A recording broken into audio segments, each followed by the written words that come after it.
नमस्कार दोस्तों, स्वागत है आप सभी का आपके अपने YouTube चैनल जीके जीएस के भंडारा पर। प्यारे साथियों, आज के इस वीडियो में UP police constable re exam को ध्यान में रखते हुए एग्जामपुर के द्वारा जो वॉल्यूम 2 लॉन्च किया गया था उसका सेट नंबर 3 आपके लिए लेकर के आया हूँ। और इसका सेट है 1 और 2 में अपलोड कर चुका हूँ, तो उन दोनों सेटों को आप लोग जा करके देख लीजिएगा। और इसमें जो वॉल्यूम 2 में 10 सेट आए थे और ये मैं 10 सेट आपको मात्र 2 दिन के अंदर आपको रिवीजन कराने वाला हूँ। अगर आपने 10 सेटों का रिवीजन कर लिया तो इस बार UP police constable re exam में आपका बेहतरीन स्कोर होने वाला है। 220 आप लोगों का आराम से स्कोर हो जाएगा। तो इन 10 सेटों का आप लोग कर लीजिएगा जो आपको हमारे यूट्यूब चैनल पर मिलने वाले हैं। तो आप इस वीडियो को पूरा देखिएगा और वीडियो को पूरा देखने के बाद इसे आप अपने दोस्तों के पास ज़रूर शेयर कर दीजिएगा, जिससे वो भी लोग इस प्रैक्टिस सेट को लगाएं और उन लोगों को भी अपनी तैयारी का पता लग पाए। तो फिर चलिए शुरू करते हैं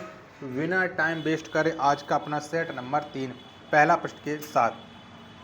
तो पहला प्रश्न है कि मदुरै शहर किस नदी के तट पर स्थित है। तो कौन सी नदी के तट पर स्थित है मदुरै? तो ये है बैगई नदी के तट पर। एक का सी ऑप्शन है वो करेक्ट आंसर है, हो जाएगा। दूसरा प्रश्न है आपके सामने कि जुलाई 1905 में बंगाल के विभाजन का आदेश किसने दिया। तो ये आदेश किसने दिया था बंगाल विभाजन को? तो आपको पता है कि ये आदेश दिया गया था लॉर्ड कर्जन के द्वारा। 2 का सी ऑप्शन है वो करेक्ट आंसर हो जाएगा। तीसरा प्रश्न है आपके सामने असहयोग आंदोलन के दौरान चौरी चौराही घटना उत्तर प्रदेश के किस जिले में हुई थी। तो बताओ कौन से जिले में हुई थी चौरी चौराही घटना? तो ये हुई थी उत्तर प्रदेश के गोरखपुर में। 3 का ए ऑप्शन है वो करेक्ट आंसर है, हो जाएगा। चौथा प्रश्न है आपके सामने कि हीनयान और महायान किस धर्म के पंथ हैं। तो बताओ ये किससे जुड़े हुए हैं हीनयान और महायान? तो आपको पता है कि ये जुड़े हुए हैं बौद्ध धर्म से। 4 का सी ऑप्शन है वो करेक्ट आंसर है, हो जाएगा। पांचवा प्रश्न है आपके सामने अभिनव भारत समाज की स्थापना किसके द्वारा की गई थी। तो ये बताओ स्थापना किसने की थी अभिनव भारत की? तो ये स्थापना की गई थी विनायक सावरकर के द्वारा। 5 का बी ऑप्शन देने वाले सबका करेक्ट आंसर हो जाएगा। छठवां प्रश्न है आपके सामने कि मनत किस देश की मुद्रा है। तो बताओ मनत ये कौन से देश की मुद्रा है? 6 का आंसर आपको देना है। तो ये अजरबैजान की मुद्रा है मनत। 6 का डी ऑप्शन है वो करेक्ट आंसर है, हो जाएगा। सातवां प्रश्न है कि विश्व पर्यावरण दिवस डॉट डॉट को मनाया जाता है। तो बताओ कब मनाते हैं विश्व पर्यावरण दिवस? तो ये प्रत्येक वर्ष 5 जून को विश्व पर्यावरण दिवस मनाया जाता है। 7 का सी ऑप्शन देने वाले सभी लोगों का ये करेक्ट आंसर है, हो जाएगा। आठवां प्रश्न है आपके सामने किस प्रसिद्ध व्यक्तित्व के जन्मदिन पर भारत में राष्ट्रीय गणित दिवस मनाया जाता है। बताओ किसके जन्मदिन पर ये गणित दिवस मनाते हैं? तो ये श्री निवास रामानुजन के जन्मदिन पर मनाया जाता है। 8 का बी ऑप्शन देने वाले सभी का करेक्ट आंसर है, हो जाएगा। तो अगर आपको ये वीडियो पसंद आए तो प्लीज़ आप लोग वीडियो को लाइक कर दीजिएगा और चैनल को सब्सक्राइब नहीं कर रखा होगा तो चैनल को आप लोग जरूर सब्सक्राइब कर लीजिए। देखिएगा लाइक की संख्या बिल्कुल ना के बराबर है। आप लोग देख ले रहे हो ना तो लाइक कर रहे हो ना ही चैनल को सब्सक्राइब कर रहे हो, तो ये बहुत ही गलत बात है। 9वां प्रश्न है आपके सामने कि विद्यापति निम्न में से किस भाषा के एक प्रसिद्ध कवि और लेखक थे। तो ये किसके थे? तो ये थे मैथिली के। 9 का बी ऑप्शन देने वाले सबका करेक्ट आंसर हो जाएगा। 10वां प्रश्न है आपके सामने the God of small things उपन्यास किसने लिखा। तो ये उपन्यास किसने लिखा है the God of small things? तो ये उपन्यास लिखा अरधवंती राय ने। 10 का डी ऑप्शन देने वाले सभी का करेक्ट आंसर हो जाएगा। 11वां प्रश्न है कि निम्नलिखित में से किस राज्य में रेलवे लाइनों की लंबाई सबसे अधिक है। तो बताओ कौन से राज्य में? तो सबसे अधिक जो रेलवे लाइनों की लंबाई है वो उत्तर प्रदेश में है। 11 का सी ऑप्शन देने वाले सभी का करेक्ट आंसर हो जाएगा।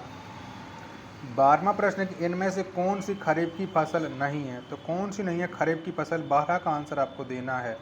तो ये गेहूं की, ये खरीफ की नहीं, ये रबी की फसल है। 12 का बी ऑप्शन करेक्ट आंसर हो जाएगा। 13वां प्रश्न है कि अल्फांसो किस फल की किस्म है। तो अल्फांसो किसकी है? तो अल्फांसो ये आम की किस्म है। 13 का बी ऑप्शन देने वाले सभी का करेक्ट आंसर हो जाएगा। 14वां प्रश्न है आपके सामने कि भारतीय कृषि अनुसंधान परिषद का मुख्यालय यहाँ स्थित है। तो कहाँ पर है?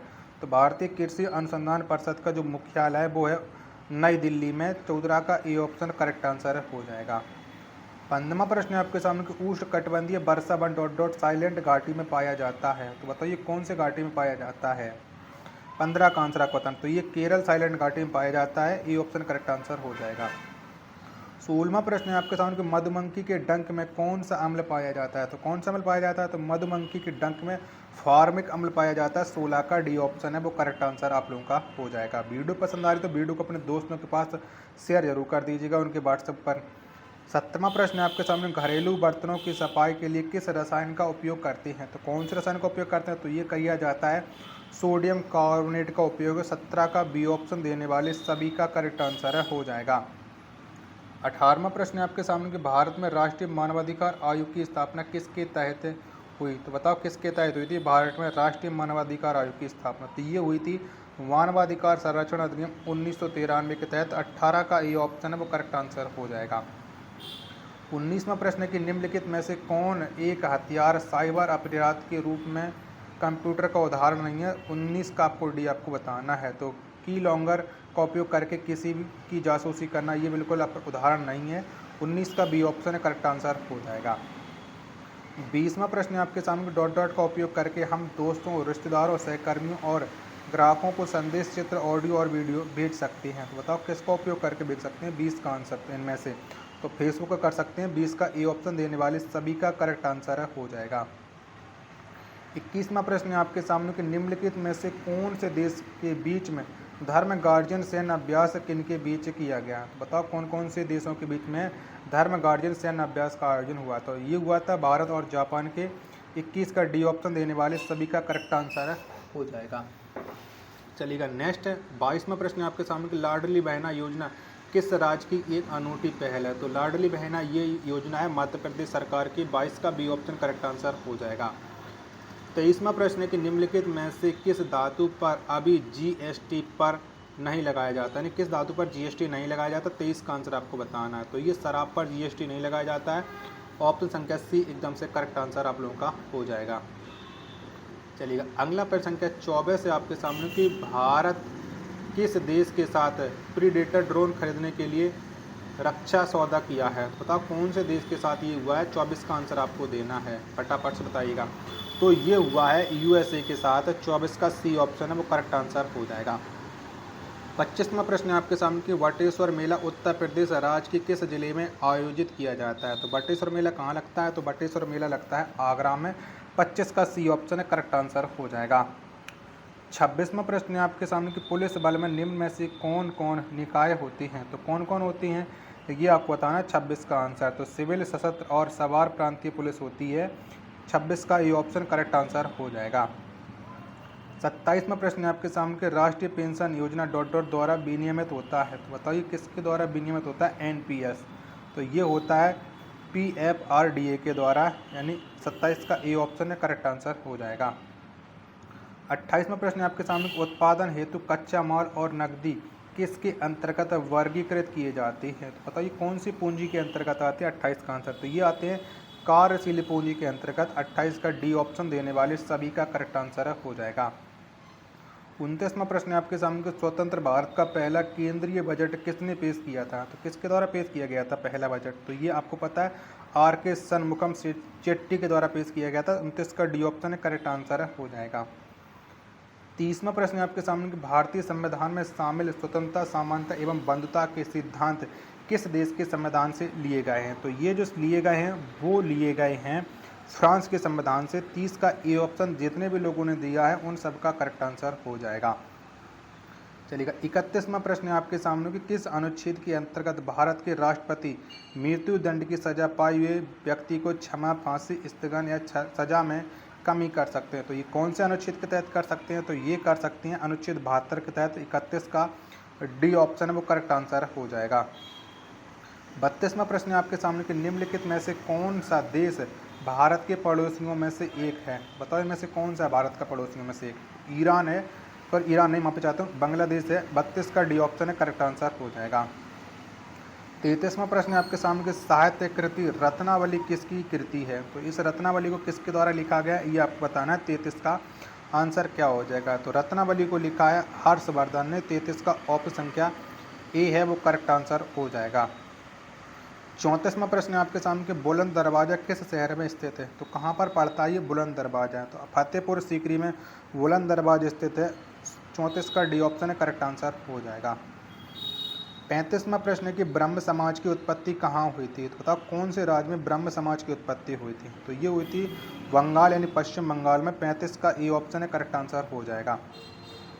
36वां प्रश्न है आपके सामने, गोपनीयता का अधिकार भारत के संविधान के निम्नलिखित खंडों में से किसका एक अभिन्न हिस्सा है। तो ये किसका अभिन्न हिस्सा है। तो ये अभिन्न हिस्सा है मौलिक अधिकार का। 36 का डी ऑप्शन जितने भी लोगों ने दिया है उन सब का ये करेक्ट आंसर हो जाएगा।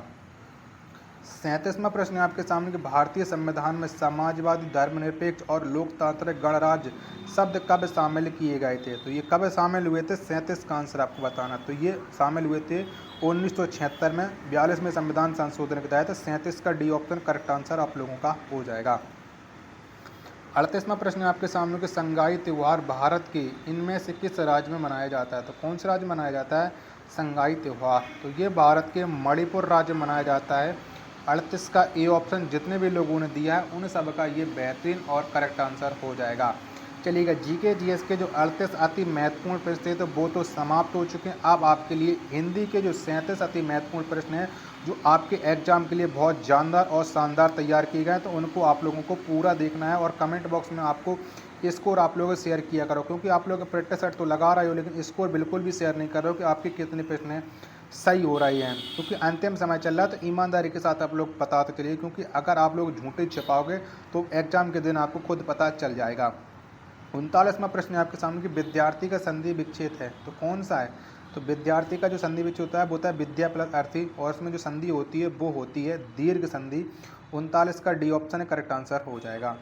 40वां प्रश्न है कि निम्नलिखित व्यंजनों में से कौन से व्यंजन का उच्चारण तालु से होता है। तो किसका उच्चारण तालु से होता है इन चारों में से। तो आपको पता है कि चा वर्ग का जो उच्चारण है वो तालु से होता है, उसमें चा वर्ग का छा है। तो 40 का सी ऑप्शन करेक्ट आंसर हो जाएगा। 41वां प्रश्न है कि निम्नलिखित विकल्पों में से कौन सा दीर्घ स्वर नहीं है। तो कौन सा दीर्घ स्वर नहीं है। तो इनमें से जो छोटी है ये दीर्घ स्वर नहीं है। 41 का सी ऑप्शन है वो करेक्ट आंसर आप लोगों का हो जाएगा। चलिएगा, 42वां प्रश्न है आपके सामने, कंठ अल्प प्राण व्यंजन वर्ण कौन सा है। तो बताओ कौन सा है। 42 का आंसर आपको देना है। तो कंठ अल्प प्राण व्यंजन वर्ण ये है इंग्या। 42 का डी ऑप्शन करेक्ट आंसर हो जाएगा। 43वां प्रश्न है कि निम्न में से कौन सा घन का अनेकार्थी शब्द नहीं है। घन का बताना 43 का। तो बड़ा हथौड़ा ये घन का अनेकार्थी नहीं है। 43 का बी ऑप्शन करेक्ट आंसर हो जाएगा। 44वां प्रश्न है, इनमें से कौन सा शब्द व्यक्तिवाचक संज्ञा नहीं है। तो कौन सा नहीं है व्यक्तिवाचक संज्ञा।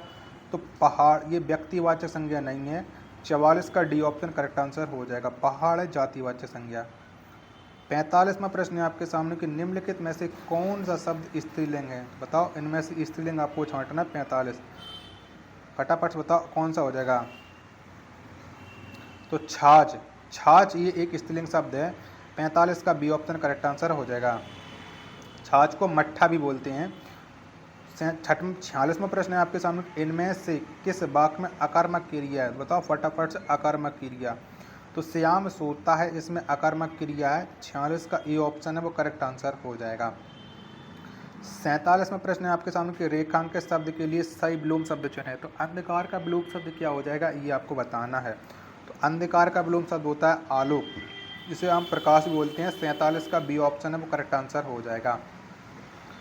48वां प्रश्न है कि निर्देश निम्नलिखित शब्दों के नीचे 4 विकल्प दिए गए, उनमें से उचित पर्याय चुनकर उसे चिन्हित करें। बताओ फटाफट से इसका राइट आंसर है वो क्या हो जाएगा 48 का। तो 48 का जितने भी लोग दे रहे हैं अनिल का पर्याय हो जाएगा अग्नि। 48 का ए ऑप्शन है, माफी चाहता हूँ 48 गलती बोल दिया 48 का ए ऑप्शन है वो करेक्ट आंसर हो जाएगा। 49वां प्रश्न है आपके सामने कि शीला अपने कपड़े स्वयं धोती है, इस वाक्य में स्वयं सर्वनाम का कौन सा भेद है। तो स्वयं सर्वनाम का कौन सा भेद है। 49 का आंसर आपको देना है। तो ये स्वयं सर्वनाम का निजवाचक है। 49 का ए ऑप्शन देने वाले सभी का करेक्ट आंसर हो जाएगा। 50वां प्रश्न है कि पाप करने के बाद स्वयं दंड पाना इस वाक्यांश के लिए उपयुक्त है। तो बताइएगा ये किसके लिए उपयुक्त है। 50 का आंसर आपको देना है। पाप करने के बाद स्वयं दंड पाना ये आता है प्रायश्चित के अंतर्गत, या प्रायश्चित इसका एक वाक्य हो जाएगा। 50 का बी ऑप्शन राइट आंसर हो जाएगा। 51वां प्रश्न आपके सामने कि निम्नलिखित में से एक वचन शब्द कौन सा है। बताओ 51 में एक वचन आपको बताना है। तो नदी, नदी है ये एक वचन हो जाएगा। 51 का सी ऑप्शन है वो राइट आंसर हो जाएगा। चलिएगा 52वां प्रश्न आपके सामने कि यह किताब मेरी है, इस वाक्य में यह किस प्रकार का विशेषण है। तो यह कैसा विशेषण है, तो यह एक सार्वनामिक विशेषण है। 52 का सी ऑप्शन देने वाले सभी का एकदम से ये करेक्ट आंसर हो जाएगा। वीडियो पसंद आ रही होगी तो प्लीज़ आप लोग वीडियो को लाइक जरूर कर दीजिएगा, क्योंकि आप लोग बिल्कुल भी लाइक नहीं कर रहे हो, ना ही आप लोग चैनल को सब्सक्राइब कर रहे हो। चलिएगा 53वां प्रश्न अब आपके सामने कि का वर्षा जब कृषि सुखाने लोकोक्ति का आशा है। तो बताओ इस लोकोक्ति का क्या आशा हो जाएगा। 53वें प्रश्न का आपको आंसर देना है। तो इसका आशा हो जाएगा अवसर निकल जाने पर सहायता व्यर्थ होती है। 53 का सी ऑप्शन राइट आंसर हो जाएगा। 54वां प्रश्न है आपके सामने कि बात का धनी मुहावरे का अर्थ है। तो बात का धनी इस मुहावरे का जो अर्थ होता है वो वायदे का पक्का। 34-54 का डी ऑप्शन करेक्ट आंसर हो जाएगा। 55वां प्रश्न है आपके सामने गरीबों को वस्त्र दो, वाक्य में कौन सा कारक है। बताओ कौन सा कारक है। तो गरीबों को वस्त्र दो, इसमें जो कारक है वो संप्रदान कारक है। 55 का डी ऑप्शन करेक्ट आंसर हो जाएगा। 56वां प्रश्न है कि निम्नलिखित प्रश्न में 4 विकल्पों में से उस सही विकल्प का चयन करें जो शुद्ध वाक्य का सबसे अच्छा विकल्प है। तो ये है वह दिल्ली अवश्य जाएगा, सबसे अच्छा विकल्प हो जाएगा और ये शुद्ध है। 56 का सी ऑप्शन है वो राइट आंसर हो जाएगा। चलिएगा अब आपके निर्देश दिया गया है कि प्रत्येक प्रश्न में एक अधोरेखित शब्द है, उसके नीचे लिखे शब्दों में से 3 अशुद्ध रूप से लिखे गए, 34 शुद्ध रूप से लिखे शब्द का चयन करें और चिन्हित करें। चलिएगा 57वां प्रश्न है कि प्रधानमंत्री के भाषण की श्रुति लिपि उसने उसी समय ले ली। तो इसका बताओ शुद्ध रूप क्या हो जाएगा श्रुति लिपि का। तो इसका होता है श्रुति लिपि सही लिखी जाएगी। 57 का बी ऑप्शन वाले विकल्प का इसका करेक्ट आंसर हो जाएगा। 58वां प्रश्न है कि निम्नलिखित में से कौन सा शब्द तत्सम है। तो बताओ कौन सा है। तो प्रकट ये एक तत्सम शब्द है, बाकी के सभी तद्भव हैं। 58 का डी ऑप्शन करेक्ट आंसर हो जाएगा।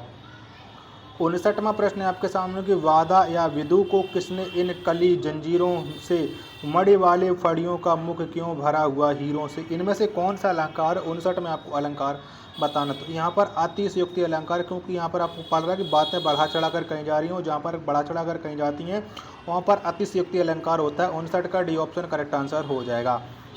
60वां प्रश्न है आपके सामने कि राम श्याम और अशोक बादर गए थे, इस वाक्य में उचित विराम चिन्ह कौन सा है। तो यहाँ पर उचित विराम चिन्ह हो जाएगा अर्ध विराम। ठीक है, 60 का ए ऑप्शन देने वाले सभी का करेक्ट आंसर हो जाएगा। 61वां प्रश्न है आपके सामने कि बा उपसर्ग से बना शब्द है। तो कौन सा बना है। तो बा उपसर्ग से जो बना शब्द है वो है बदौलत। 61 का ए ऑप्शन करेक्ट आंसर हो जाएगा। 62वां प्रश्न है आपके सामने कि एक और अजहरी लकी एक और मृगराय विकल बटोई बीच ही प्रयोग मूर्छा खाए, इन पंक्तियों में प्रयुक्त रस है। तो बताओ यहाँ पर कौन से रस का प्रयोग हुआ है। तो यहाँ पर रस वो है भयानक रस। 62 का ए ऑप्शन देने वाले सभी का करेक्ट आंसर हो जाएगा। 63वां प्रश्न है आपके सामने कि दिए गए शब्द युग्म के सही अर्थ भेद का चयन कीजिएगा। कलमस और कुलमास का सही अर्थ क्या हो जाएगा। तो इसका जो सही अर्थ हो जाएगा आगे वाले कलमस का कालिक और पीछे वाले कुलमास का हो जाएगा कुलथी या उर्द। यानी 63 का सी ऑप्शन देने वाले सभी का करेक्ट आंसर हो जाएगा। 64वां प्रश्न है आपके सामने कि मनुष्य के डॉट डॉट में पुस्तकें उसी मित्र मार्गदर्शक प्रेम और साथी होती हैं या साथी होती है, रेगिस्तान की पूर्ति कीजिएगा। तो बताओ मनुष्य के बाद यहाँ पर कौन सा रेगिस्तान पूरा अर्थ देगा। 64 का आंसर। तो मनुष्य के एकांत में पुस्तकें उसकी मित्र मार्गदर्शक और प्रेरक और साथी होती हैं। 64 का सी ऑप्शन देने वाले सभी का करेक्ट आंसर हो जाएगा। वीडियो पसंद आए तो प्लीज़ वीडियो को लाइक ज़रूर कर दीजिएगा। 65वां प्रश्न है आपके सामने कि रीमा खाना खाकर सो गई, वाक्य में कौन सा वाच्य है। तो यहाँ पता कौन सा वाच्य हो जाएगा। तो रीमा खाना खाकर सो गई, इसमें हो जाएगा कृतवाच्य। 65 का ए ऑप्शन देने वाले सभी का करेक्ट आंसर हो जाएगा। 66वां प्रश्न है आपके सामने कि समास के संदर्भ में इनमें से कौन सा कथन गलत है। तो समास के बारे में इनमें से कौन सा गलत है ये आपको बताना। 66 का राइट आंसर क्या हो जाएगा। तो तत्पुरुष समास में अंत्य पद गौण होता है, बिल्कुल भी नहीं होता, यही गलत हो जाएगा। 66 का सी ऑप्शन इसका एकदम से करेक्ट आंसर हो जाएगा। निर्देश दिया गया 67 से लेकर के 71 तक के दिए गए गद्यांश को पढ़कर पूछे गए प्रश्नों के लिए सबसे उपयुक्त विकल्प है। तो यहाँ पर आप वीडियो को पॉज करके गद्यांश पढ़ सकते हैं और उसके बाद आप अपने सारे आंसर है मिला लीजिएगा। चलिएगा तो 67वां प्रश्न है आपके सामने और जब आप इसे पढ़ चुके होंगे तो आप आंसर के करेक्ट आपके आंसर है निकलते चलेंगे। गांधी जी की बातचीत को शॉर्ट हैंड में क्यों लिखा जाता होगा। तो क्यों लिखा जाता है। सभी जरूरी बातें नोट करने के लिए। 67 का बी ऑप्शन करेक्ट आंसर हो जाएगा। लेखक में प्रत्यय है, तो बताओ लेखक में कौन सा प्रत्यय लगा हुआ है, ये आपको बताना है। 68 का राइट आंसर। तो लेखक में लगा हुआ अक प्रत्यय, 68 का बी ऑप्शन करेक्ट आंसर हो जाएगा। 69वां प्रश्न है आपके सामने कि भारत में उनके अक्षरों का कोई सानी नहीं था, वाक्य में उनके सर्वनाम का प्रयोग किसके लिए हुआ है? तो किसके लिए हुआ है सर्वनाम का प्रयोग? तो ये हुआ है गांधी जी के लिए। 69 का ये ऑप्शन करेक्ट आंसर हो जाएगा। 70वां प्रश्न है कि गद्यांश के आधार पर कहा जा सकता है कि, क्या कहा जा सकता है गद्यांश के आधार पर? गांधी जी की बातों का लोग सम्मान करते थे, ये कहा जा सकता है। 70 का डी ऑप्शन है करेक्ट आंसर आप लोगों का हो जाएगा। चलिएगा 71वां प्रश्न है आपके सामने, गांधी जी की स्वीकृति के सम्मान खुशनबीस कहाँ मिलना था? वाक्य में रेखांकित अर्थ से तात्पर्य है। तो खुशनबीस से क्या तात्पर्य आपको बताना। 71 का राइट आंसर क्या हो जाएगा? तो इससे जो तात्पर्य है वो है सुंदर अक्षर लिखने वाला। 71 का बी ऑप्शन करेक्ट आंसर हो जाएगा। 72वां प्रश्न है कि किस कृति के लिए अमृतलाल नागर को साहित्य अकादमी पुरस्कार प्राप्त हुआ है? तो अमृतलाल नागर को मिला था अमृत और विष के लिए। ए ऑप्शन है वो करेक्ट आंसर हो जाएगा। 73वां प्रश्न है आपके सामने कि आग और राग का कवि किसे कहा जाता है? तो किसे कहते हैं? तो आग और राग का कवि ये रामधारी सिंह दिनकर को कहा जाता है। 73 का डी ऑप्शन है करेक्ट आंसर हो जाएगा। 74वां प्रश्न है आपके सामने कि इनमें से कौन एक उपन्यासकार नहीं है? तो कौन नहीं उपन्यासकार? 74 का आंसर आपको बताना। तो हरिवंश राय बच्चन ये उपन्यासकार नहीं है। 74 का डी ऑप्शन राइट आंसर हो जाएगा। 75वां प्रश्न है आपके सामने करबला के रचनाकार कौन है? तो कौन है करबला के रचनाकार, ये आपको बताना है। 75 का आंसर क्या हो जाएगा? तो प्रेमचंद एक करबला के रचनाकार है। 75 का सी ऑप्शन देने वाले सभी का राइट आंसर हो जाएगा। अगर आपको ये सेट नंबर 3 पसंद आया तो वीडियो को आप लोग लाइक कमेंट और चैनल को सब्सक्राइब करना न भूलें। मिलते अपने एक और सेट के साथ, तब तक के लिए धन्यवाद। जय हिंद, वंदे मातरम।